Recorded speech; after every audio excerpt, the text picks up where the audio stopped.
টিঙ্কি পিঙ্কির সৎ মা সিঙ্গারা ভাজছে, টিঙ্কি পিঙ্কিকে দেয় না। টিঙ্কি পিঙ্কি কি করে, সে প্রার্থনা করতে লাগে, মহাদেবকে ডাকতে লাগে। সেখানে মহাদেব এসে হাজির হয়ে যায়। মহাদেবকে বলে যে আগুন লাগিয়ে দাও আমার মায়ের গায়ে, সৎ মায়ের গায়ে আগুন লাগিয়ে দেয়। সেখানে মহাদেব, এখানে মহাদেবের কোনো দোষ ছিল না। সেখানে টিঙ্কি পিঙ্কি আবার অ্যাম্বুলেন্স ডেকে নিয়ে আসে। অ্যাম্বুলেন্স যায়, অ্যাম্বুলেন্স যাওয়ার পর হসপিটালে ভর্তি হয়। অ্যাম্বুলেন্স থেকে নামায়, তার সেখানে অ্যাম্বুলেন্স থেকে নামিয়ে হসপিটালে ভর্তি করে।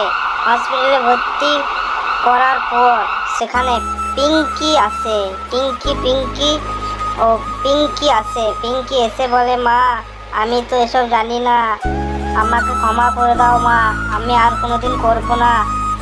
এটা মায়ের জন্য আবার সে ফেরত এসেছে। আর বলছে, মা আমি মহাদেবকে ডাকি, যে মহাদেব আবার এসে হাজির হয়েছে।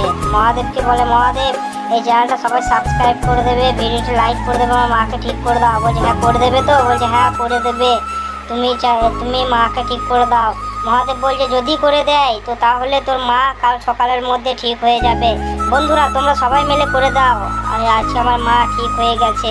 বন্ধুরা এই যা ঠিক হয়েছে এটা সব তোমাদের লেগে। পিঙ্কি তুই কাঁদিস না, তোর কোনো দোষ নেই কো। সবাই